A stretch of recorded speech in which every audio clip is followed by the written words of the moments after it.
돌아왔느니라. 아멘. 네, 저희 베드로전서 2장 말씀 가지고 수제자가 되는 법이라는 제목으로 말씀 나누시겠습니다. 옆에 계신 분에게 축복하시며 나가시겠습니다. 수제자가 됩시다. 아멘. 예, 이왕 예수님의 제자가 될 것이면 우리가 수제자가 되어야 될 점 있습니다. 예, 그래서 저희가 정말 주님 안에서 이렇게 예수님께서 이 땅에 오셔서 그 12제자를 세우시고 정말 그 짧은 공생의 3년. 예. 여러분, 예수님이요, 이 땅에 오셔서 정말 30년도 아니고 3년을 살다가 가셨습니다. 딱 3년. 그런데 우리 주님은 뭘 하셨어요? 제 힌트를 드린 것과 같이 12제자를 키워놓고 가셨어요. 그 다음에 결정적으로 뭘 하셨습니까? 12제자를 데리고 다니면서 정말 모든 것을 다 함께 하면서 하늘나라의 그 원리와 법칙에 대해서 또 믿는 자가 어떻게 살아야 되는지, 예수님의 제자가 어떻게 살아야 되는지를 몸소 다 보여주시고 가르치신 다음에 결정적으로 성령을 보내주겠다. 그래서 아예 소프트웨어를 바꿔주겠다. 이제 내가 이런 것들, 규율과 이런 원칙과 이런 것들은 다 알려줬는데 그게 안 되지. 너의 힘으로 안 되지. 시인도 안 되고 기도도 안 되고 다 안 돼요. 아는데 안 돼요. 그게 문제예요. 그렇죠? 여기 계신 분 중에 뭐 저를 포함해서 뭐 몰라서 못 하시는 분 계십니까? 우리가요 진짜 다 알아요. 근데 안 돼요. 그 왜 안 됩니까? 그 성령의 권능을 덧입어야 되기 때문에. 이 마지막은요, 잘 배운 다음에 이 마지막은 성령의 권능을 덧입어야 됩니다. 이 소프트웨어가요, 완전히 바뀌어야 돼요. 왕이 완전히 바뀌어야 돼요. 내가 주인 되어 있으면요, 성령께서 오셔도, 여기 문 앞까지 오셔도 왕 노릇은 못 하십니다. 근데 내가 주님께 완전히 항복하고 완전히 주님께 나를 드림으로 서렌더, 나를 완전히 주님께 드림으로 인해서 그분이 나에게 정말 그 왕의 통치가 전적으로 영혼 육간에 그 모든 것들이 일어날 때, 그러니까 어떻게 되겠습니까? 영혼 육간에 하나님의 그 통치하심이 나에게 오기 위해서는 내가 먼저 영혼 육간에 파상 신고를 주님께 해야 됩니다. 주님, 저는 더 이상 제 영혼 육을 통치하지 못하겠고, 내 영혼도 주관하지 못하겠고, 내 혼적 영역, 생각 영역도 나는 못하겠고, 내 몸 관리도 주님, 저는 잘 못합니다. 그런데 우리 왕이신 주님께 그 통치권을 제가 이양할 때 주님께서는 나의 삶을 최고로 다스려 주실 줄 믿습니다. 나의 삶이 정말 예전에는 진짜 사실 거지의 자녀 같은 그런 삶이었습니다, 아버지. 그런데 이제는 내가 왕의 자녀로 살기 원합니다. 이러한 것이 무엇입니까? 왕께서 통치하실 때 우리는 비로소 왕의 자녀와 같이 살게 된다고 하는 거예요. 거지는 어때요? 맨날 한 푼 줍시오, 한 푼 줍시오. 구걸하는 삶이에요. 아버지, 오늘도 저에게 하루 살아갈 은혜를 주세요. 왕의 자녀는 어떻습니까? 하나님, 오늘 저에게 힘을 주심에 감사합니다. 하나님, 성령님께서 오늘 나의 삶에 새 일을 행하시면 믿습니다. 자신감이 있어요. 왜냐하면 내 안에 왕께서 통치하시고 생각나게 하시고 깨닫게 하시고 주관해 주시고 나의 모든 그 필요를 그 하늘과 땅의 모든 권세를 가지고서 어떻게 해요? 우리 느헤미야가 그 왕의 그 모든 도움을 가지고서 왕의 조서를 가지고 그 예루살렘 성전을 회복하러 가는 것과 같이 우리 왕의 자녀들은요, 거기는 신하였잖아요. 신하임에도 불구하고 왕의 총애를 받아서 그랬는데 우리는 누구라고요? 왕의 자녀, 하나님의 양자가 되었다고 하는 것입니다. 우리가 예수 그리스도로 말미암아 하나님의 아들이 한 명뿐이신데 예수 그리스도로 말미암아 우리가 다 하나님의 양자되어 하나님의 아들, 딸이 되었다고 하는, 신분이 바뀌었다고 하는 이야기예요. 옆에 계신 분들이 누구예요? 하나님의 왕의 자녀, 하나님의 딸, 하나님의 아들. 여러분, 이것을 믿으시기 주면 축원합니다. 그래서 그 유산을 어떻게 했어요? 내가 이미 다 받았다고 하는 것입니다. 이것을 믿으시기 주면 축원합니다. 십자가에서 주님께서 이루신 그 모든 것들이 오늘 나에게 다 이미 내려져 있다고 하는 거예요. 그러니까 뭐 우리 왕자와 거지 막 그런 이야기 듣잖아요. 그 외모가 똑같아요. 외모가 똑같았는데 들어갔더니 뭐예요? 외모가 똑같으니까 그 왕의 그 자녀로서요. 나는 분명히 그 전에 거짓 신세였어요.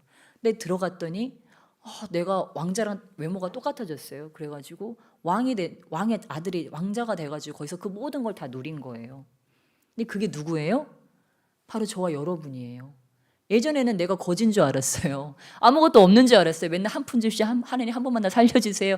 이런 삶이었는데 와, 하나님께서 나한테 영원한 생명을 주셨네. 이게 원래 하나님의 계획이었네.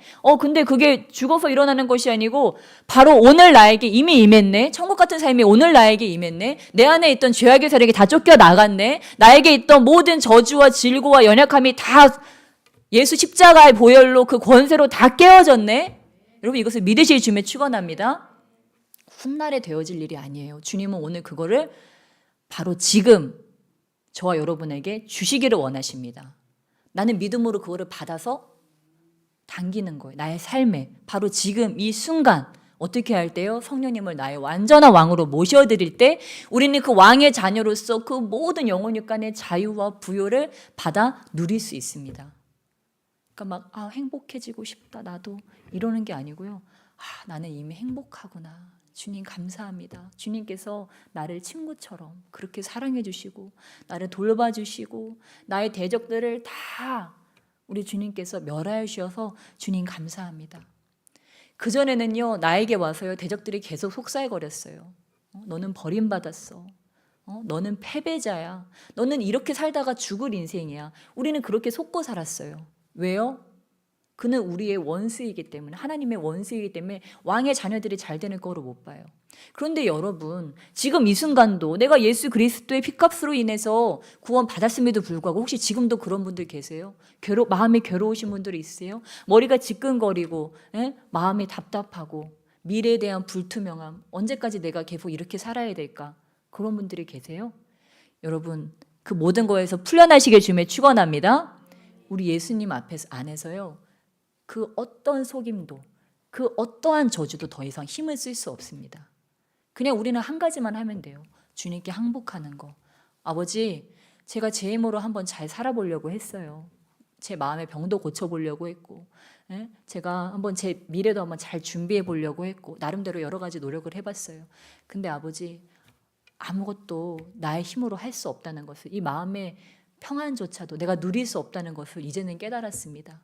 주님이 오셔서 나의 마음을 주관해 주시고 나의 삶을 주관해 주시고 나의 모든 발걸음을 인도해 주세요. 나의 생각을 주관해 주세요. 여러분 우리의 생각을 주님께 드리는 것이 너무도 중요합니다. 이렇게 저번에도 우리 생각의 자유라고 하는 그런 설교를 이렇게 나눴는데요. 혹시 못 들으신 분이 있다면 제가 좀 이렇게 고급스러운 언어로 이렇게 설교하지 않고 굉장히 평민의 언어로 이렇게 설교를 해서 제가 좀 설교를 피드백하면 좀 많이 부끄러웠는데 그럼에도 불구하고 이렇게 우리가 생각으로부터 자유를 얻어야 여러분 우리의 자유가 온전해집니다. 왜냐하면 그 모든 죄들이요 다 생각으로 들어왔어요. 그런 생각을 넣어줬어요. 그러니까 저와 여러분이요 이 생각에서 그것들을 차단시킬 수 있다. 악한 생각, 속임의 생각, 그들의 그 부정적인 생각으로부터 나를 차단만 시킬 수 있다면 그리고 성령의 생각에 연결되어질 수 있다면 여러분 이 안에요 모든 것이 다 들어있습니다. 우리가요 생각을 그만둘 뭐예요? 나의 옛자가 생각하게 하는 것을 그만둘 선택권이 나에게 있다고 하는 거예요. 그러면 어떻습니까? 여러분 내가 오늘 24시간을요 사고하며 살아가요. 물론 그 나머지 몇 시간은 잠들어 있지만 생각하며 살아가는데 여러분 한번 생각해 보세요. 저와 여러분이 어느 날 기도를 하다가 한순간씩 주님께서 한 말씀씩 던져줄 때가 있잖아요. 그럼 우리는 그 일생의 그 단 한순간 아니면 어쩌다 듣는 그 주님의 음성 하나를 가지고서도 삶이 바뀌어지고 은혜에 감격을 합니다. 근데 여러분 그 1초, 그 1분 그것이 저와 여러분의 이 하루 24시간이라는 삶 가운데 그 주님께서 우리에게 말씀하시는 그 순간이 계속 되어진다고 한번 상상해 보세요. 다윗이 삼층천에 올라가서 그 주님과 나눴던 교제, 그 변화산 사건에서 그 베드로와 그 제자들이 만났던 그 하나님의 임재, 모세가 시내산에 올라가서 만났던 그 하나님의 임재, 이러한 것들을 여러분 저와 여러분의 생각의 영역을 주님께 드림으로 인해서 어떻게 해요? 나의 뇌상에 그러한 일들이요 매일 일어날 수 있다고 하는 거예요. 어떻게 할 때요? 내 생각의 주도권을 주님께 드릴 때. 우리는 너무 익숙해져 있어요. 뭘요? 내가 생각하는 것이 너무 익숙해져 있습니다. 제가 언젠가 이 책 꼭 낼 거예요. 생각기도. 네. 제가요 정말 이 생각으로 기도할 수 있다는 것을 깨닫게 되고 제 삶에 엄청난 영적 돌파가 일어났어요. 왜냐하면 그 전에 저는 늘 얘기하지만 항상 기뻐하라, 쉬지 말고 기도하라.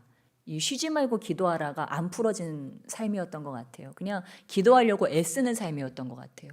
그런데 쉬지 않고 기도하라라고 말한 그 바울의 삶이 우리 삶 가운데서 풀어질 수 있다고 하는 것을 경험하게 되면서 정말 저의 삶이 너무 달라졌어요. 그러면서요, 제가 맨날 이 생각의 영역을 자꾸 말씀드리는 거예요. 그런데 여러분, 저와 여러분이요, 생각에서 주님과 연결되어지는 방법을 자꾸 기도 중에 훈련하고, 말씀 중에 훈련하고, 경건 훈련을 통해서 우리가 계속해서 훈련하다 보면은요, 여러분 이것이요 계속 뚫어집니다. 계속 뚫어지고 그 임재가 점점 강해져요. 그럼 점점 뚜렷해져요. 주님의 음성이 뚜렷해지고 영분별이 더 뚜렷해지면서 그러면 하나님과 연결되면 주님께서 뭐 하실까요? 나쁜 짓 시키시지 않으시잖아요. 주님은 뭐 하라고 하십니까? 선행하라고 말씀하시고, 말씀 더 보라고 말씀하시고, 기도 더 하라고 말씀하시고, 이 성경에 있는 말씀을 살아내라고 말씀하시고, 전도하라고 우리를 권면하시고, 또 우리의 평화와 안식을 누리라고 말씀하시고, 좀 일에 빠져 있지 말고 이 그리스도의 평강 가운데 머물러 있으라고 말씀하시고, 보면은요 우리나라 사람들처럼 바쁜 사람들이 없대요. 그렇죠? 여러분은 어떠세요? 이렇게 주님의 안식을 누리며 사셨습니까? 아니면 바쁘게 사셨습니까? 다들 열심히 사시다가 지금 또 바쁘게 발걸음을 옮기셔서 여기까지 오신 것 같은데, 근데 또 하나님께서 물론 이런 또 열심을 사용하시죠. 그러나 이 생각에 있어서는 나의 열심을 빼고 내 열심으로 내가 생각하는 것이 아니고 정말 주님께서 하시는 그 생각이 나의 삶에 들어옴으로써 이 생각에 평안이 들어올 때 나의 마음 가운데도 평안이 오게 되는 줄 믿습니다. 네, 그래서 이렇게 생각에 대해서 먼저 나누면서 나아갔는데, 그래서 우리 이 수제자가 베드로가 우리에게 수제자가 되는 방법을 우리에게 이렇게 오늘 본문 말씀을 통해서 또 알려주었다고 하는 것입니다. 저와 여러분을 우리 주님께서 이 성령 안으로 이렇게 들어오게 하셨습니다. 주님께서 이 말씀을 통해서 우리에게 모든 것들을 가르치시고 그 다음에 성령을 제자들에게 보내준 것과 같이 저와 여러분에게도 이 계시된 말씀을 가지고서 우리가 어떻게 살아야 되는지 다 알려주셨어요. 그리고 우리가 지금은 어떻게 됐습니까? 성령 세례 받음으로써 또한 성령의 재충만을 통해서 성령 충만을 받았습니다. 그런데 우리는 어디까지 나가야 됩니까? 하나님의 여기에 기록되어진 말씀이 나의 삶에 이루어지는 때까지, 거기까지 나아가야 될 줄 믿습니다. 그러니까 나는 하나님 말씀도 어느 정도 알아. 성경 공부 많이 했어. 그리고 성령 세례도 받았어. 방언도 하네. 근데 그 다음에 뭐예요? 그럼에도 불구하고 아직 갭이 남아있어요. 그 갭은 무엇입니까? 사도행전에 일어났던 그런 교회에서 일어났던 일들, 바울에게 일어났던 일들, 예수님이 행하셨던 일들, 분명히 이 말들이 진실이라면 어떻게 돼야 돼요? 우리가 갈 때 복음이 전파되어지고 귀신이 쫓겨나가고 병이 낫는 일들이 일어나야 된다고 하는 것입니다. 여러분 이것을 믿으시기 주에 축원합니다. 그러니까 우리는 성경에 기록되어진 일들이 사도행전서부터 그 이후로 계속 쓰여진 이 신약의 모든 일들이 나에게 일어나지 않고 있다면 우리가 그것을요 이상하게 생각해야 됩니다. 이 성경이 거짓말이 아니라면 오직 성령이 너에게 임하시면 권능을 받고 온 유대와 사마리아 땅끝까지 이르러 내 증인이 되리라 말씀하셨어요. 성령은 임하셨어요. 그런데 권능은 아직? 성경에는 그런 말은 안 나와 있어요. 성령이 임하시면 너희가 뭘 받고요? 권능을 받고 나서 뭐가 된대요? 증인이 된다고 하셨어요. 여러분 이 말씀이 우리 가운데 이루어져야 됩니다. 이 말씀이 반드시 이루어져야 됩니다. 그래서 이 부분에서요 어떤 목사님들이, 어떤 사역자들이, 어떤 성도님들이 막히는 거예요. 왜? 도대체 왜? 우리는 성령 세례도 받았는데 왜 권능이 안 풀어지나? 왜요? 증인이 돼야 되는데. 증인까지 나가고 싶지 않은 분들은 여기에 대해서 궁금해하지 않을 수도 있어요. 그런데 내가 증인이 돼야 된다는 당위성을 깨달은 분들은요 뭐가 필요해요? 권능이 필요해요.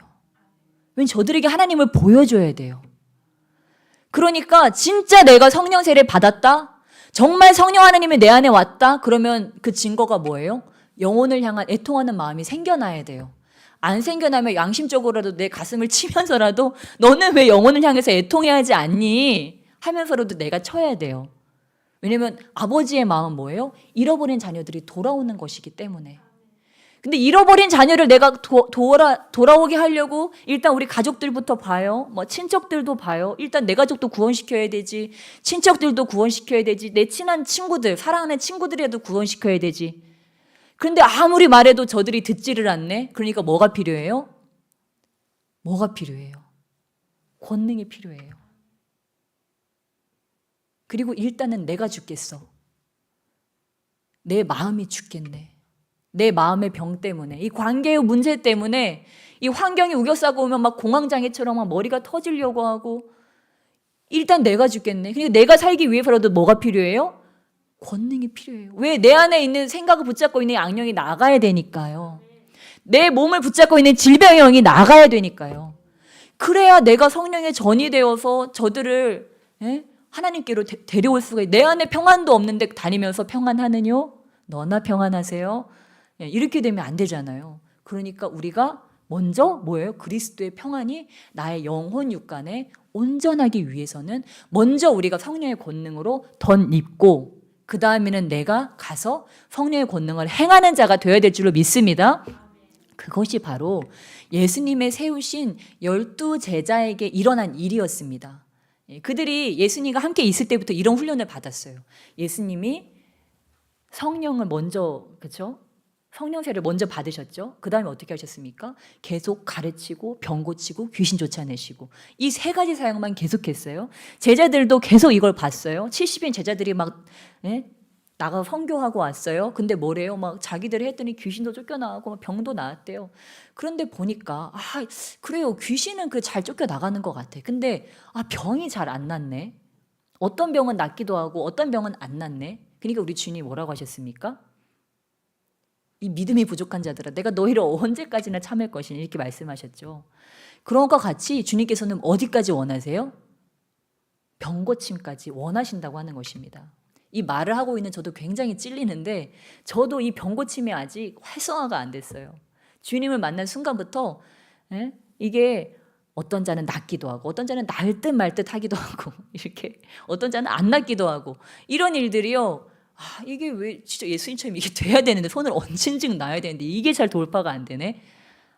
이게 돌파가 돼야 되는구나. 우리는 거기에서 뭐예요? 영적 허기를 느끼는 거예요. 아버지 이 부분이요 뚫어지게 해주세요. 권능이 나타나야 아버지 저희가 증인되잖아요. 그릇이 아직 덜 닦였나요? 아버지 믿음이 좀 부족한가요? 이 그릇을 더 깨끗게 하기 원합니다. 아버지 제가 믿음의 부유한 자가 되기 원합니다. 그러면서요 나를 계속해서 극상품으로 바꾸는 거예요. 그럴 때 어떻게 됩니까? 이 모든 것들이 끝내는 이루어지게 된다고 하는 것입니다. 그래서 저와 여러분이 이제는 내가 성령 세례까지 받았다? 그러면 내가 정말 성령의 그 권능을 내가 덧입고 권능을 가지고 증인되는 삶까지 내가 나가야 되는구나. 그 다음에 어떻게 됩니까? 바울이 한 것과 같이 예수님께서 하신 것과 같이 제자 삼는 일들이 일어나게 된다고 하는 것입니다. 그래서 예수님이 어떻게 하셨어요? 12 제자를 세우셨어요.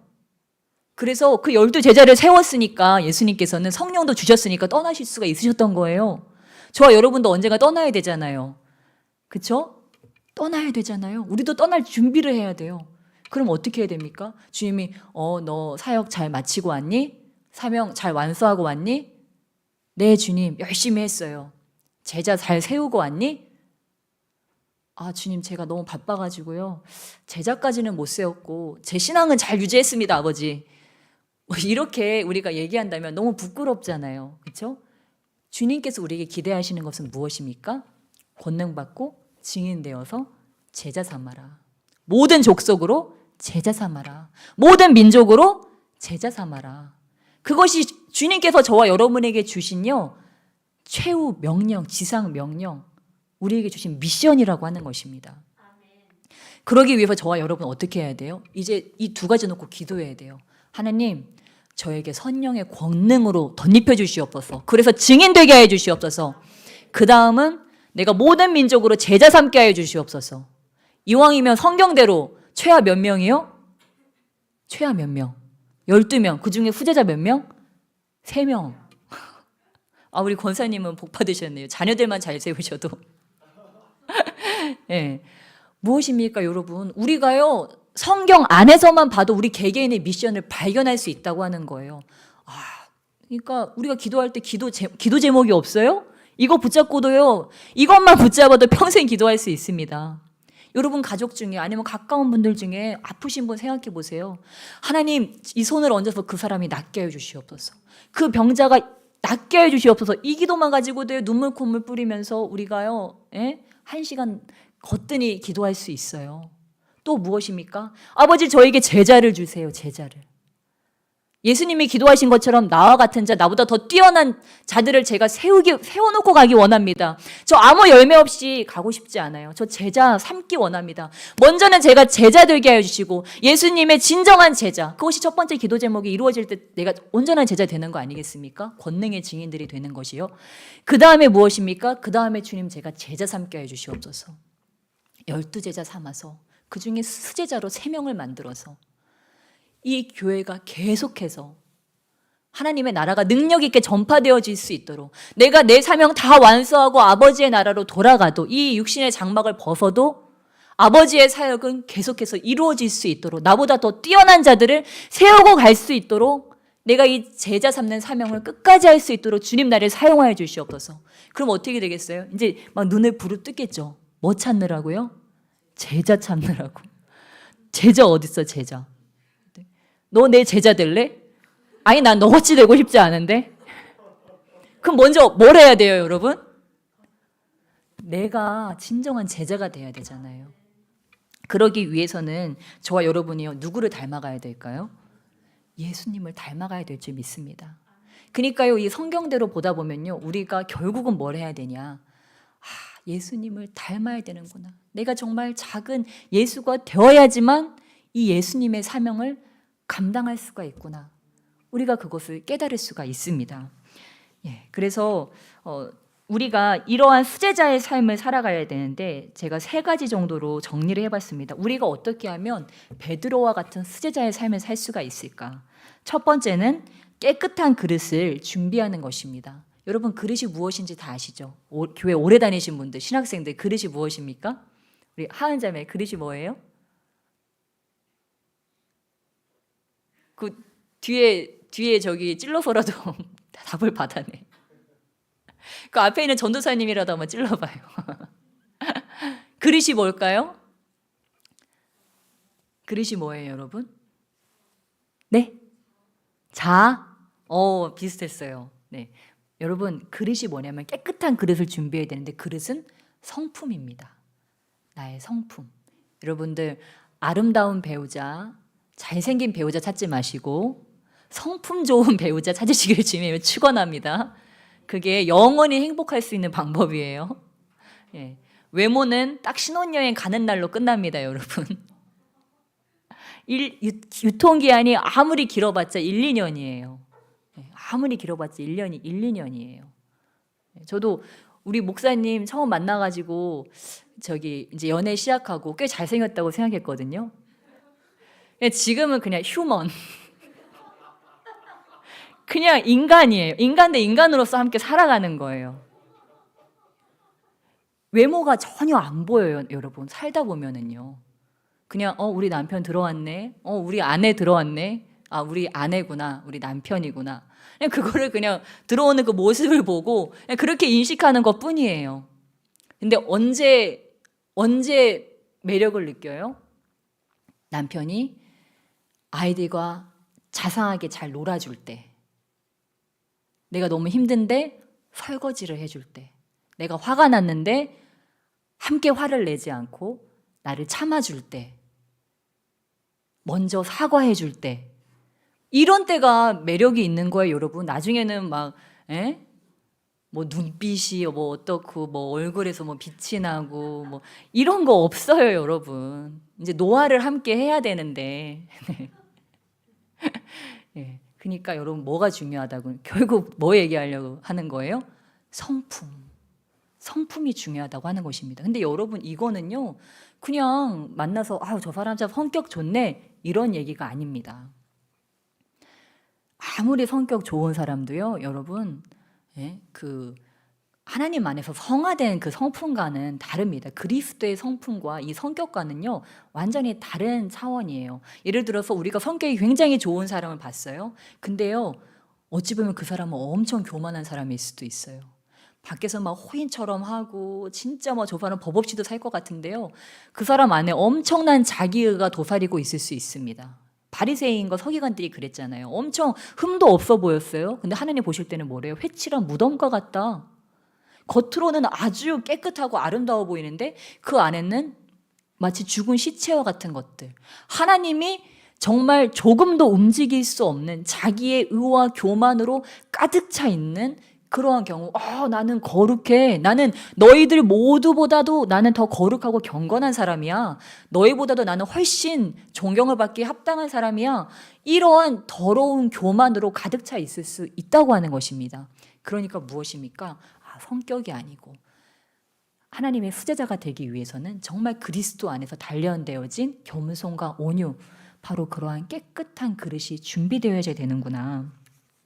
이 성품, 여러분 그럼 저와 여러분이요, 예수님의 겸손과 온유로 성품이 이제 연단이 되어져야 전도 대상자를 만났을 때 나의 교만과 혈기가 아닌 예수님의 겸손과 온유로 어떻게 교회로라도 끌고라도 올 수 있는 그러한 분위기가 되지 않겠습니까? 그 다음에 또 뭐예요? 사람들이 근데 교회까지 어떻게 끌려왔어요. 근데 그분들이 신앙생활을 그만두네. 왜 그만둬요? 상처받았대요. 누구한테 말로 뭘로 상처받았대요. 그러면 어떻게 돼야 되겠습니까? 우리가 더 깊은 그리스도의 성품에 참여해야 되겠구나. 그리고 우리의 성품이 변화되면 무엇이 변화됩니까? 우리의 언어가 변화가 되고 또 우리의 행실이 변화가 됩니다. 그러니까 깨끗한 그릇을 준비하는 것은 나의 성품과 나의 언어와 나의 행실이 예수 그리스도와 같이 겸손과 온유로 덧입은 그런 언어와 행실로 모든 것들이 바뀌어져야 되는구나. 그것이 회개의 열매로서 변화로서 나의 삶에 나타나는 것이 첫 번째 예수님의 수제자의 삶에 나타나야 되는구나. 무엇입니까? 1번은 깨끗한 그릇을 준비하는데 그것은 성품과 언어와 행실이 변화되는 것이고 회개에 합당한 열매를 맺는 것이라고 하는 것입니다. 또한 두 번째, 후제자의 삶으로서 기적을 경험하는 후제자의 삶으로서의 두 번째는 바로 순종입니다. 예수님의 제자라면 가장 중요한 덕목이 예수님을 닮아가는 것이고 그 다음은 바로 순종이라고 하는 것입니다. 여러분 한번 생각해 보세요. 여러분이 사장님이에요. 여러분이 사장님입니다. 그러면 어떤 사원을 뽑겠습니까? 일단은 인품이 좋아야겠죠. 일을 아무리 잘해도 그렇죠? 일을 아무리 잘해도 일단은 나랑도 소통을 좀 해야 되고 뭐 사장을 막 하극상하는 그런 사원하고 어떻게 일할 수가 있겠어요. 그렇죠? 일을 아무리 잘해도 그렇죠? 일단은 성품이 사장하고도 잘 지낼 수 있고 그 사원들하고도 잘 지낼 수 있는 그런 성품이 돼야 되고 그 다음은 뭐예요? 이 지시를 잘 따라서 그 지시에 맞게 일을 아무리 잘해도 뭐예요? 사장의 지시를 받지 않고 이 회사의 방향성과 다른 방향으로 간다면요, 이 일을 아예 할 수가 없습니다. 그래서 두 번째는요, 바로 순종이라고 하는 것입니다. 순종을 하는데 이러한 순종을 하기 위해서는 어떻게 해야 될까요? 일단은 이 하나님의 말씀으로 순종하려면 이 말씀을 저와 여러분이 잘 알아야 됩니다. 잘 알아야 되기 때문에 일단은 우리의 이 하드웨어가 이 소프트웨어가 이 뇌가 어때요? 일단 이 말씀을 알아야 돼요. 지식적으로 아는 것과 그 다음은 레마의 말씀으로 성령 안에서의 그러한 진정한 깨달음, 또한 그 두 가지까지가 되어질 때 성령님 조명해 주세요. 그러면서 이 지식적인 암과 또한 성령 안에서 레마로서의 이 말씀으로의 진정한 암 가운데로 우리가 이 성경을 깊이 통달해야 한다고 하는 것입니다. 그래서 이 성경의 본 의미를 깊이 우리가 아는 것이 순종을 위한 일단 첫 번째 준비고, 그 다음은 무엇입니까? 이렇게 뭐예요? 다 입력이 됐어요. 성경 말씀이 내 안에 다 입력이 됐어요. 그 다음에는 이제 어떻게 하는 것입니까? 이제 성령님의 음성을 이 성경이라는 틀을 통해서 성령의 음성을 듣는 것입니다. 성령께서 말씀하셨는데 그것이 너무 비성경적이다. 그러면 어떻게 되는 거예요? 이단 사이비가 되는 거예요. 뭔가 하나님 말씀을 가지고서 하는 것 같은데 뭔가 이상해. 뭔가 이건 아닌 것 같아. 그런 경우들이 있잖아요. 이단 사이비 가면 분위기가 어때요? 교만과 혈기가 다루어지지 않은 자들이 보통 교주의 경우가 아주 많아요. 그러니까 막 신천지 어떻게 막 끌고 가서 막 사람 패고 폭행하고, 그쵸? 그런 일을 하잖아요. 이게 말이 안 되잖아요. 그리고 성경은요 바뀌지 않아요. 그쵸? 이 지금 정경으로 다 채택되고 나서 막 잘못 정경으로 채택됐네. 사실 오류 수정합니다. 뭐 이러면서 그러지 않아요. 근데 막 신천지 같은 경우에 계속 바뀌어, 계속 업데이트 되네. 1년 전 거 다르고, 그 뭐예요? 자기들이 봐도 뭔가 좀 이상한 거죠. 그러니까 계속 업데이트 하는 거예요. 계속 고쳐가는 거예요. 아버지 하나님 죽었다 그러면 이제 어머니 하나님이다. 하나님은 어머니다. 뭐 이런 식으로 막 계속 업데이트 해가면서 교리를 계속 바꾸죠. 무엇입니까? 그러니까 그들에게는 이러한 겸손과 온유가 없음을 통하여서 우리가 이단 사입이라는 것을 깨달아 알 수 있다고 하는 것입니다. 그래서 성령의 음성을 계속 들으며 살아가는데, 그러면 성령의 음성을 들었어요. 그래서 야, 하나님이 그래 막 이렇게 씁니다. 저도 매일 써요. 여기다가 뭐 이렇게 하나님 이렇게 말씀을 읽고 또 기도 깊이 하면서 생각나는 것들을 여기다 다 써요. 어떤 때는 한 페이지, 어떤 때는 뭐 2페이지가 될 때도 있어요. 받아쓰기 하는 사람처럼 막 쓰는데, 그때 그냥 생각나는 것도 쓰고, 이게 성령께서 주시는 생각일 수도 있으니까 그냥 다 써요.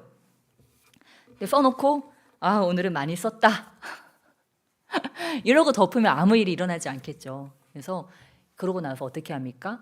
순종하는 거예요. 즉시 순종할 것들은 즉시 순종하고, 또 이거는 기한을 두고 하니 일하시겠다 하는 것들은 준비를 하면서 그 때가 올 때까지 또 준비를 하고, 이러한 일들을 해야 된다고 하는 것입니다. 그래서 우리 계속해서 제가 이반 로버츠 부흥에 대해서 나누고 있는데, 이반 로버츠가 부흥을 위한 4가지에 대해서 얘기했는데, 바로 이 3번째가 성령께서 말씀하시면 즉시 순종하라였어요. 거기 4가지, 이것 여러분에게도 굉장히 필요한 말씀이실 것 같아서 여러분 부흥을 경험하기 원하시는 분들은 받아 적으셔도 좋을 것 같아요. 부흥을 위한 4가지를 이반 로버츠가 얘기했는데, 첫 번째는 자백하지 않은 죄가 있으면 완전히 그리고 공개적으로 자백하라입니다. 그러니까 죄 문제가 해결이 돼야 된다는 거죠. 자백하지 않은 죄가 있으면 완전히 그리고 공개적으로 자백하라. 두 번째, 자신의 삶에 꺼림칙한 것은 무엇이든 다 없애라. 그러니까 주님이 오실 때 방해가 되는 걸 다 없애라는 이야기입니다. 두 번째, 자신의 삶에 꺼림칙한 것은 무엇이든 다 없애라. 근데 이런 데서 우리가 이제 고민하는 분들이 있죠. 성령님이 이것까지는 터치하지 않으실 것 같은데, 근데 그럼에도 불구하고 꺼림칙하다. 그러면 버리시면 돼요. 그냥 이런 습관은 좀 나에게 이제 버려져야 되겠다, 이런 것들. 그리고 3번째가 성령께서 말씀하시면 즉시 순종하라이고요. 마지막 4번째가 바로 저희가 아까 앞전에 나누었던 것입니다. 사람들 앞에서 공개적으로 그리스도를 개인의 구주로 고백하라. 사람들 앞에서 공개적으로 그리스도를 개인의 구주로 고백하라. 여러분, 이 부흥을 위한 4가지, 이게 성경에서 다 일어났던 일들입니다. 1번과 2번은 완전한 회개를 이야기하는 거죠. 그리고 3번째는 성령께 순종하는 것, 4번째는 복음 전파를 어찌 보면 이야기한다고 할 수 있습니다. 복음을 증거하는 삶, 이것을 우리가 이야기할 수 있습니다. 네. 그래서 이렇게 기적을 경험하는 후제자의 삶에 첫 번째는 깨끗한 그릇을 준비하고 두 번째는 우리가 순종을 하는 것인데 순종하되 즉시 해야 되겠구나. 그럴 때 어떻습니까? 기적이 일어납니다. 저와 여러분이요. 말씀으로 가득 차서 성령의 음성을 듣고 또한 그것에 순종할 때요. 기적이 일어납니다. 그런데 거기에 뭐가 준비되어 있어요? 성품이 준비되어 있네. 겸손하고 온유한 성품이 준비되어 있네. 그러면요. 이게 그릇이 되어서 주님께서 그러한 자들에게 어때요? 막 부어주십니다. 그래서 어떤 분이 그런 말씀을 하시더라고요. 당신이 망하고 싶습니까? 그렇다면 교만하십시오. 바로 망하실 수 있습니다. 당신이 성공하고 싶습니까? 흥하고 싶습니까? 그러면 겸손하십시오. 그러면 하나님께서 당신을 높이실 것입니다. 정말 그렇지 않습니까, 여러분? 여러분이 사장님 돼보세요. 교만한 부하 직원을 상사로 올리고 싶겠습니까? 그런 사람은요, 떨어뜨리고 싶어요. 저 밑으로. 얼굴도 보고 싶지 않아요. 왜요? 그 교만이 모든 악의 근원이기 때문에. 그 교만하면 어떻게 돼요? 주변 사람들과 계속 문제를 일으킵니다. 그리고 권위를 인정하지 않아요. 그러니까 엄한 짓을 하게 돼요. 이상한 행동을 하게 돼요. 이 하나님 나라의 법칙에 어긋나는 일을 계속해서 하게 된다고 하는 것입니다. 그래서 주님이 제일 싫어하는 것이 무엇입니까? 교만. 그러면 저와 여러분이 죽을 때까지 싸워야 되는 것이 무엇일까요? 교만. 근데 내가 생각을 못 그만두는 이유가 뭐예요? 사실은 교만 때문이에요. 이 인본주의 안 돼요, 아버지. 이 인본주의 난 절대 놓을 수 없어요. 나의 방법으로 저는 좀 해결을 해야 되겠어요. 내가 납득이 돼야지 저는 움직입니다, 아버지. 저를 설득 먼저 시키세요. 제가 납득이 돼야지 움직이죠. 이렇게 되는데 이 인본주의가 사라지고 신본주의, 완전히 주님을 신뢰해버리는 자들, 100% 주님을 신뢰하는 자들은요, 그냥 버튼 다 끕니다, 그냥. 다 종료. 파산. 주님이 다 해주세요.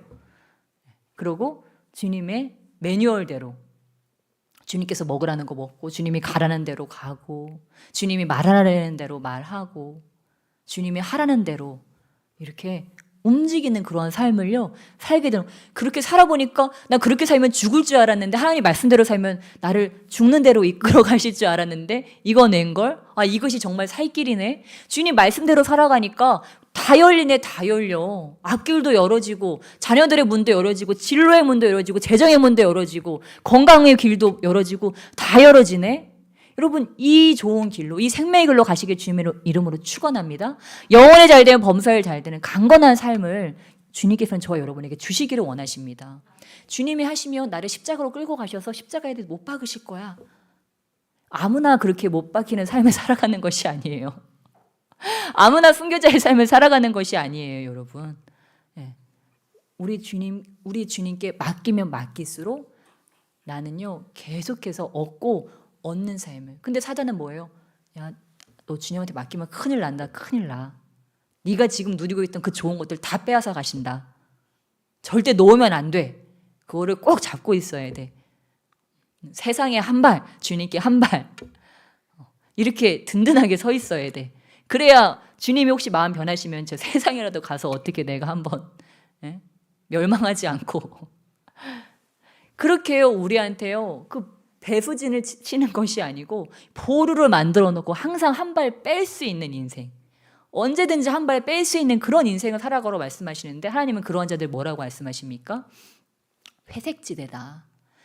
미지근한 신앙이다. 우리 주님은 그렇게 말씀해요. 우리 주님은 그것을 참 믿음이라고 말씀하지 않습니다. 그러한 자들은 어때요? 주님께서요 이렇게 마음대로 이렇게 할 수가 없어요. 막 부어주기도 하고, 막 사용하기도 하고, 막 열어주기도 하고, 확장도 시키고 이래야 되는데 다 막혀 있어. 다 어딘가에서 다 막혀 있으니까요. 이게 뭐 속 시원하게 뚫어지지가 않고, 뭐 쓰고 싶어도 막 이게 삐그덕삐그덕 거려가지고 잘 쓰지도 못하고. 그러니까 제대로 된 열매를 맺을 수가 없으니까 주님도 참 쓰기가 애매하고, 나도 주님을 믿는다고 하지만 참 내가 주님을 누리고 있다고 자신 있게 얘기할 수도 없는 그런 애매한 삶을 살아가게 되는 거예요. 근데 이것만 우리가 이 부분만 넘어가면 어때요? 이것이 사실요 3번에서 뚫어집니다. 기적을 경험하는 후제자의 삶의 3번은 기도의 경계선을 넘어가라입니다. 제가 가로 열고 이렇게 써놨어요. 2시간 이상. 기적을 경험하려면요. 여러분이 그냥 내 믿음을 겨우 유지하며 살고 싶으면 1시간. 그런데 기적을 경험하고 싶다. 그러면 2시간을 권면해 드립니다. 저도 기도 생활을 오래 해봤잖아요. 그런데 솔직히 말해서요. 1시간을 기도하면 이렇게 그런 느낌 있죠. 숨이 잘 안 쉬어지는 느낌. 숨을 쉴 수는 있어요. 숨을 쉬기는 쉬는데 깊은 숨이 아니고 막 여기서 쓰는 쉼 있죠. 이 위에서 쓰는 쉼. 이런 숨을 쉬는 삶이라고 생각할 수 있어요. 그런데 우리가 기도를 이 1시간 이상을 할 수 있다. 1시간을 넘어갈 수 있다. 최소한 이렇게 1시간을 내가 넘어설 수 있다. 그런 분들 어때요? 이제 숨이 이 배 밑까지 내려오는 거예요. 평강이 그냥 여기에서 머물러 있는 것이 아니고 요 뱃속까지 깊은 평강이 이 아래로 내려가는 거예요. 성령의 임재가 이 아래까지 점령하면서 내려가는 거예요. 왜입니까? 여러분 생각해 보세요. 이 바쁜 시대에 누가 1시간 이상을 기도할 수 있겠습니까? 그거는 일단 어떤 얘기예요? 난 주님께 뭔가 걸었다는 이야기예요. 주님께 내가 한번 올인해보겠다는 그런 액션입니다. 주님께 1시간 이상을 기도할 수 있다고 하는 것은요, 진짜 쉽지 않아요. 목사인 저도요, 쉽지 않아요. 하는 일이 교회만 돌보는 일인데도요, 이게 쉽지 않다니까요. 해야 될 게요, 너무 많아요. 그런데 그럼에도 불구하고 이 1시간 이상을 기도한다고 하는 것은 뭐예요? 내가 최우선순위를 기도에 뒀다고 하는 거예요. 최우선순위를 하나님과의 교제, 하나님과의 소통에 뒀다는 거예요. 하나님과 연결되는 것에 내 삶의 최우선순위를 뒀다고 하는 것입니다. 그러한 자들은 어떻습니까? 돌파가 일어납니다. 기도를 1시간 이상 하실 수 있는 분은요, 돌파가 일어나요. 여러분, 우리가요, 진짜 그냥 문법적으로 해석해 봅시다. 예수님이요, 제자들에게 이렇게 말씀하셨어요. 너희가 1시도 깨어 있을 수 없더냐? 1시간도 깨어 있을 수 없더냐? 1시간이라도 깨어 있을 수 없더냐?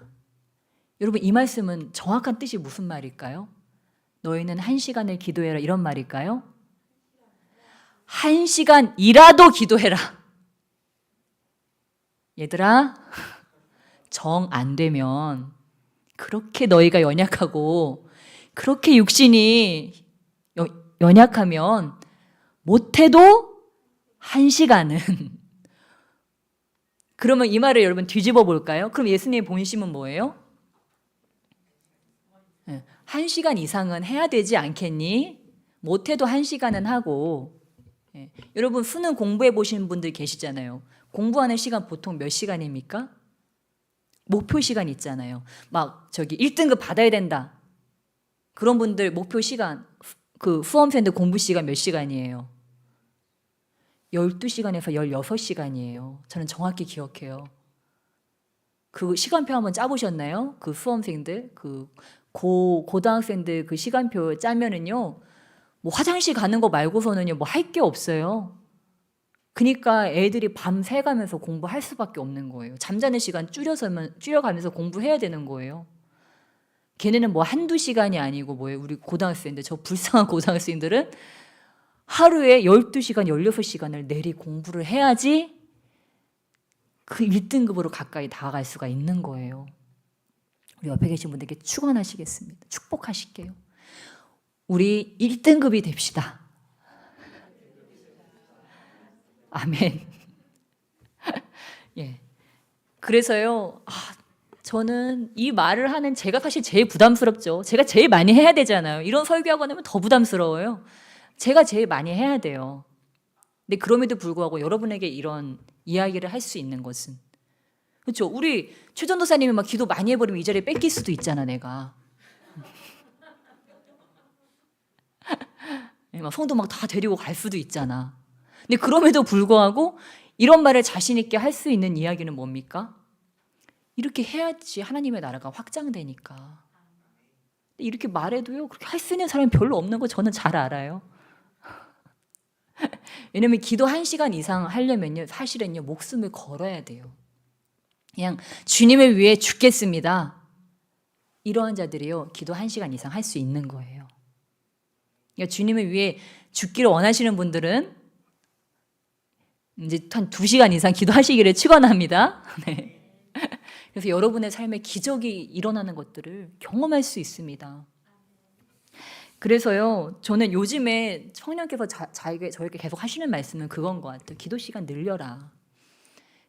제가 존경하는 우리 조윤기 목사님은 그 일생 동안 삶의 그 기도의 습관을 이제 말씀하신, 많은 사람들이 조윤기 목사님 찾아와서 목사님 어떻게 기도하십니까? 이렇게 물어봤어요.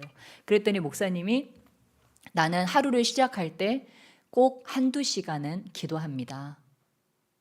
꼭 1-2시간은 기도합니다. 일단 기도의 문을 여는 거예요. 하루의 첫 시작을 1-2시간 기도합니다. 그 다음에 점심시간에 30분에서 1시간 정도를 기도합니다. 그리고 잠들기 전에 또 1시간을 기도합니다. 총 몇 시간이에요? 4시간 정도. 3시간에서 4시간 정도를 늘 기도하며 살았기 때문에 제가 목회를 감당할 수 있었습니다. 라고 조용히 목사님 그렇게 기도에 대해서 말씀하셨습니다. 그분이 은퇴하실 때, 이제 은퇴는 뭐 거의 70 넘어서 하셨죠. 네. 그래서 이영호 목사님께 맡기시면서 그 은퇴하고 이영호 목사님한테 이 교회를 맡기면서 이제 다 인수인계 끝났으니까 이제 새벽 예배 안 나오셔도 되시잖아요. 그 연세에 일어나는 게 얼마나 힘드시겠어요. 그런데 이분이 또 새벽 2-3시에 눈이 떠지는 거예요. 습관이라는 게 참 무섭죠. 어떨 때는 내 눈을 감고 싶을 때도 있어요. 저도 이 새벽 기도하는 그 습관이 있어가지고 아무리 자고 정말 오늘은 진짜 다 잊어버리고 자고 싶다, 그래도 새벽에 이렇게 눈이 떠지는 그런 습관이 있는데, 새벽 2-3시에 눈을 떠서 한 4시쯤에 이제 다 4시까지 이제 다 씻고 다 준비를 하고 이제 5시까지 이제 이제 교회 본당에 이제 출근을 하셔버린 거예요. 은퇴를 했는데 또 습관을 따라서. 그래서 비서진들이 죽을 고생을 했다고 이렇게 고백하시는 거를 제가 들을 수 있었어요. 내가 굳이 그렇게 움직여서 이 비서진들을 고생시킬 필요가 없는데 내가 또 습관 때문에 또 눈을 떠서 또 그렇게 나와가지고 비서진들을 고생시켰다. 그런데 나는 그렇게 살았지만 당신들은 그렇게 나처럼 살지 말아라. 이렇게 하셨는데 저한테는 나처럼 살아라로 들렸습니다. 네, 아무튼 그 목사님이 그렇게 말씀하셨어요. 또 제가 존경하는 우리 임은미 선교사님도 그런 말씀을 하시더라고요. 아침에 일어나서 그분도 한 4시쯤, 왜 그럴까요? 왜 이렇게 새벽에도 일어나시는지 모르겠어요. 부담스럽게. 그래서 새벽에 이렇게 일어나셔가지고, 그분도 한 12시에 주무셔서 한 4시쯤 눈을 뜬대요. 근데 여러분, 이거는 잘 생각해 보셔야 돼요. 다 3-4시간씩 주무셨다고 하는데 다 틈틈이 아마 그 꿀 같은 낮잠을 주무셨을 거예요. 왜냐면 여러분, 사람이요 4시간씩 계속 자면요 병에 걸립니다. 그래서 저는 학생 때 제가 존경하는 그런 모든 분들의 말을 종합해 보니까 사람이 일단 거장이 되려면 한 4시간쯤 자야 되는 것 같아. 왜냐면 진짜 기도 2시간 이상 하려면요 잠을 줄이는 수밖에 방법이 없거든요. 뭐 학교 과제도 해야 되지, 업무도 해야 되지, 뭐 만남도 해야 되지, 다 하려면 그렇게밖에 시간이 안 나오니까 저도 사실 잠을 줄여가면서 기도를 했어요. 근데 계속 그렇게 사니까 병이 나더라고요. 그래서 제가 아팠던 것 다 아실 거예요. 만성 두드러기도 걸리고 얼마 전에 대상포진도 걸리고, 그게 사실 다 잠을 설쳐가면서 기도해가지고 그랬던 거거든요. 잠을 몇 시간 못 잤는데 눈이 떠지면 그냥 기도하러 가야겠다는 생각밖에 안 드는 거예요. 그 시간이 아까운 거예요. 왜냐면 권능을 받아야 되니까. 그래가지고 눈 뜨면은 나태한 마음이 들기 전에 바로 옷 갈아입고 성전으로 뛰어왔어요, 맨날. 근데 저는 또 수면의 질이 좀 낮다 보니까 이게 막 애들 틈에서 막 이렇게 하고 자다가 그 설잠 잔 거를 가지고 또 교회 와가지고 그러고서 저는 또 낮에 쉬는 성격도 아니거든요. 그러고서 낮에 잠도 안 자지 쉬지도 않지. 그러니까 병이 날 수밖에요. 여러분은 절대 저처럼 하지 마세요. 여러분은 푹 자고 푹 자고도 근데 여러분 할 수 있어요. 그 대신 포기해야 될 건 포기해야 돼요. 과감하게 내 삶에서 가지치기 해야 될 것들은 가지치기 하면 그 시간을 벌 수 있어요. 근데 포기하지 않기 때문에 그 시간이 안 생기는 거더라고요. 저도 쓸데없는 관계들 정리하고 예를 들면 그리고 쓸데없는 업무들 좀 정리하고 이렇게 하면요 기도 시간 생깁니다. 그러니까 생명과 이거를 바꾸지는 마세요.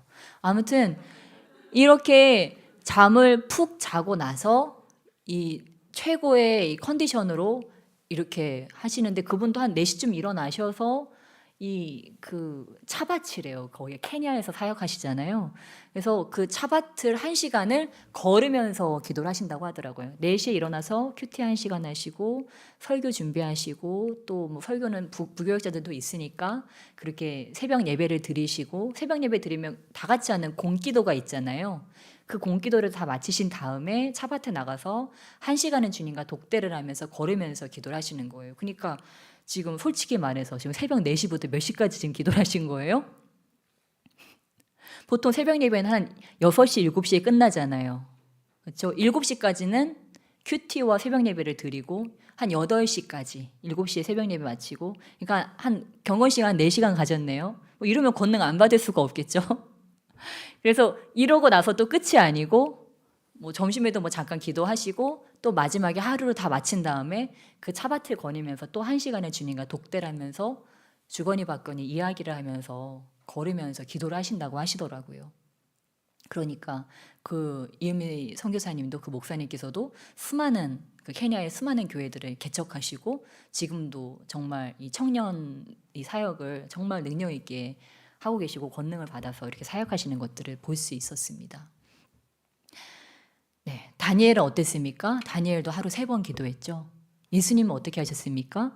예수님도 하루에 미명이 밝아올 때 먼저 그렇게 1~2시간 기도하시고 또 이제 무리들을 다 보내고 집에 가라. 가. 나는 기도해야 되니까 집에 가라. 다 보내시고 혼자 조용한 공간에서 주님과 독대하시며 또 1~2시간 기도하시고 예수님도 최하 한 4시간 정도는 매일 그렇게 기도를 하셨다는 것들을 우리가 말씀을 통해서 배울 수가 있습니다. 그러니까 여기서 조금 지혜가 있으신 분들은 나는 큰 권능 받고 싶다. 이런 분들은 2시간 이상 내가 4시간 기도하면 되겠구나. 이걸 우리가 이론적으로 배울 수 있죠. 예, 근데 쉽지는 않지만 여러분 우리가요 이런 기도의 경계선을 넘는 일들 그 얼마 전에 그 저희 태국 선교 갔잖아요. 거기에서 그 만나셨던 그 선교사님 부부 두 부부 선교사님이 계신데 그 송혜견 선교사님과 그 선교사님 부부도 3시간을 매일 기도하셨다고 이렇게 하시더라고요. 3시간을 매일 기도하셨다. 저도 이 사역 들어오고 나서 하나님께 훈련시키신 이 훈련이 바로 기도의 훈련이었는데 저도 신학교 때는 2시간부터 기도 훈련을 시작했어요. 하루에 2시간씩 뭐 새벽 기도 때 새벽 예배 드리면서 이렇게 뭐 1~2시간 기도했으면 마지막에 하루를 마치면서 또 1~2시간 기도하고 근데 기도를 하다 보면 주님께서 말씀 보라고 하니까 말씀도 보고 또 그 외에 공예배를 다 참여하고 뭐 이러면 하루의 절반을 그냥 예배와 기도로 계속 보냈습니다. 그렇게 한 1년을 하니까 어때요? 기적이 막 저의 삶에 일어나더라고요. 저를 통해서요 기적이 일어나고 하나님께서 죽을 영혼들을 붙여주시고 그냥 전도가 막 되어져요. 내가 처음에는 전도하려고 했는데 나중에는 내가 전도하려고 애쓰지 않아도 그냥 영혼들이 와서 자석처럼 이렇게 붙어지고 복음을 전하면 그들이 거부하지 않고 영접하게 되는 일들이 막 일어나더라고요. 그러고 나서도 제가 이 목회를 하면서도 계속 기도를 하려고 애쓰고 있는데 근데 이 비밀이 풀어진 거는 무엇이라고요? 쉬지 않고 기도하는 그 단계가 풀어지면서 저의 삶에 더 큰 자유와 그 성령님의 더 깊은 임재가 저의 삶 가운데 풀어지게 됐습니다. 근데 제가 우리 새벽 예배 때도 그런 말씀을 드렸지만 저랑 여러분이 아침에 좀 시간을 구별해가지고 성령 안에서 성령님께 이렇게 그냥 하는 기도 말고요. 그냥 기도 시작할 때부터요. 되는 기도는 다릅니다. 기도 시작할 때 이미 판가름이 나요. 되는 기도는요. 틀에 박힌 기도는요. 시작할 때부터 카우아라바스야라만라라마스야라만리리리리리 오 주여 여러분 이거 무슨 기도예요? 습관적으로 하는 기도. 그냥 입이 하는 기도예요. 그런데 되는 기도는요. 첫 번부터 달라요. 그 첫 번이 무엇이냐? 기도의 주도권을 주님께 먼저 드리는 거예요. 아버지, 성령님, 저 오늘 기도하러 왔는데요. 주님 저의 기도를 인도해 주세요. 오늘 주님과 나누고 싶은 기도가 아니고 주님께서 저와 나누고 싶은 이야기를 저는 오늘 하기를 원합니다. 성령님, 오늘 저와 어떤 대화를 하기 원하십니까? 저의 기도를 인도해 주세요. 생각나게 해주세요. 저를 이끌어 주세요. 여러분 이것이 바로 되는 기도입니다. 그러면요 완전히 다른 방향으로 기도가 가요. 갑자기 어떤 불신자가 생각이 나고 갑자기 어떤 병자가 생각이 나고 갑자기 어떤 민족이 생각이 나고 그러면서요 기도가 나오는데요 내 감정이 아니네. 이건 성령님의 막 애통하는 심정이 부어지면서 성령님께서 기도 제목도 주시고 기도 거리도 주시고 그 기도에 대한 아버지의 마음까지 주시고 그 아버지의 기도 제목이 이루어지기 위해서는 내가 무엇을 해야 되는지 미션까지 주시는 거예요. 그러니까 그런 것들은 어떻습니까? 아, 지금 여기 아버지 마음이 계시구나. 근데 여러분 이 기도의 훈련에는요 이 성경이 꼭 함께 가야 됩니다. 저는 처음에 신앙생활을 할 때 저는 의지할 사람이 아무도 없었어요. 그냥 성령 하나님만 믿고 제가 이 신앙생활을 시작했는데 근데 성령님께서 계속 저한테 주셨던 마음은 말씀을 읽어라였어요. 이 말씀의 기준이 없이요. 기도도요. 이 성령님의 음성을 듣는다고 했잖아요. 말씀의 기준이 없이 기도를 하면요. 중언부언하는 기도가 됩니다. 엄한 기도가 돼요. 방향성이 없는 허공을 치는 기도가 될 수 있어요. 왜냐하면 기도하다가 어떤 부분에서 막히거든요. 그러면 그 막힌 부분에서 그냥 계속 머물러 있는 거예요. 막힌 채로. 그러니까 우리는 어쨌든 기도는 뭐예요? 성령님과 연결이 돼요. 커넥팅이 돼야 돼요. 무엇으로요? 말씀으로 커넥팅이 돼야 됩니다. 그러니까 저와 여러분이 기도가 특별히 잘 안 되시는 분들 그리고 이렇게 기도하다가 자꾸 다른 곳으로 3000% 빠지는 느낌이 든다. 그런 분들은요. 그냥 성경을 펴놓고 기도를 하세요. 그래서 오늘 하나님께서 나에게 주시기 원하시는 말씀을 여쭤보고 보아도 좋고 아니면 여러분이 내가 오늘 베드로 전후서를 정독해야 되겠다. 그러고서 아예 나에게 뭔가 주시는 것 같은 그 말씀을 딱 붙잡고 펴놓고 읽는 거예요. 그러면서 하나님께서 나에게 주시는 레마의 말씀 그렇게 연결되어지는 그 말씀이 나에게 딱 와 닿을 때 그 채로 그 말씀과 연결된 채로 기도하는 거예요. 아버지 이 말씀이 나의 가운데 이루어지기 원합니다. 예를 들면 우리 오늘 읽은 말씀 가운데 베드로후서 2장 1절 같은 말씀에 그러므로 모든 악독과 모든 기만과 외식과 시기와 모든 비방하는 말을 버리고 여기서 갑자기 내 마음에 감동이 왔어요. 그러면 하나님 내 안에 있는 모든 악독과 모든 기만과 모든 외식과 시기와 비방하는 말을 버리게 해주시옵소서. 이런 기도를 우리가 하는 거예요. 여러분 이 기도가 얼마나 귀한 기도입니까? 이 기도 가지고도요 우리 1시간 기도할 수 있습니다. 이 기도하고요 진정한 회개가 내 안에서 터져나올 수 있어요. 아버지 제가 걱정하는 것처럼 얼마나 수많은 사람들이 비방했습니까? 아버지 아직도 나에게는 악독과 기만과 외식과 시기하는 마음이 아직도 나에게 도사리고 있습니다. 주여 이 회칠한 무덤인 저를 주여 깨끗게 해 주시옵소서. 변화시켜 주시옵소서. 이제는 비방하는 말이 아니고 축복의 말로 살리는 말로 격려의 말로 주님 나의 입술을 변화시켜 주시옵소서. 이것을 가지고서도요 우리가 주님 안에서 진정으로 기도할 수가 있다고 하는 것입니다. 그래서 정말 저와 여러분이 이렇게 기도의 경계선을 넘어갈 때 그 기적을 경험하는 삶을 우리가 살아갈 수 있다고 하는 것입니다. 그래서 아까 이야기한 것 같이 여러분 정말 기도할 때요 주도권 정말 하나님께 드려보세요. 기도가 정말 즐거워질 겁니다. 우리의 삶은 성령님과 함께 교제하는 삶인데 이 하나님께서 주도권을 잡으실 때에만 그 모든 것들이 다 이루어집니다. 여러분 성경에 어디에 하나님께서 아브라함의 인격을 좀 존중해 주시긴 하셨죠. 아브라함의 인격을 존중해 주셔서 그렇지만 결국은 하나님의 뜻대로 되어졌잖아요. 우리가 이 성경을 통해서 깨달을 수 있는 것은 하나님께 그 모든 그 왕권이 주님께 있구나. 그래서 어떻게 하면 이 주님이 나의 삶에 왕 되실 수 있도록. 근데 이분은 뭐예요? 나의 신랑이기도 하세요. 나의 신랑이기도 하시기 때문에 내가 왕비가 될 수 있는 거예요. 내가 그 기쁨을 누릴 수가 있는 거예요. 그래서 우리가 이 모든 주도권을, 생각의 주도권, 삶의 주도권, 기도의 주도권, 가정의 주도권, 사업장의 주도권, 나라의 주도권, 열방의 주도권을 우리 주님이 잡으실 수 있도록, 주님께서 나의 몸을 통하여서 종기를 얻으실 수 있도록 우리가 그렇게 자꾸 주님을 왕 되실 수 있도록 해드릴 때 기적이 일어나게 될 줄 믿습니다. 네. 뒤에 많이 준비했는데 여러분이 지쳐 쓰러지시기 전에 이제 기도를 해야 될 것 같습니다. 네. 그래서 오늘 후제자가 되는 법에 대해서 우리가 함께 나눴습니다. 여러분 기억하시죠? 첫 번째 뭐예요? 깨끗한 그릇, 성품을 준비하는 것, 언어와 행실이 바뀌는 것. 내 언어가 바뀌어야 됩니다, 여러분. 정말 우리의 행실이 바뀌어야 됩니다. 그래야지 기적이 일어납니다. 두 번째 무엇입니까? 순종하는 것. 1년 뒤에, 2년 뒤에가 아니고 즉시 순종하는 것. 세 번째 무엇입니까?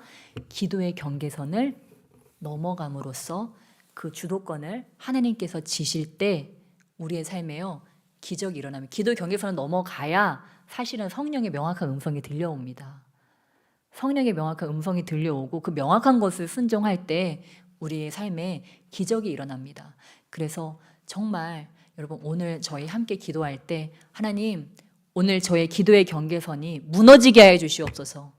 성령께서 붙잡고 시키시는 그 기도 가운데로 들어가게 하여 주시고 진짜 내가 그 기도의 맛을 알아서 그 기도의 재미를 알아서 하루도 기도하지 않고는 견딜 수 없는 자가 되게 해 주시옵소서. 아버지 저에게 그러한 기도의 영을 부어 주시옵소서. 그러한 성령으로 나를 사로잡아 주시옵소서. 우리 주여 삼창하시며 간절히 기도하시며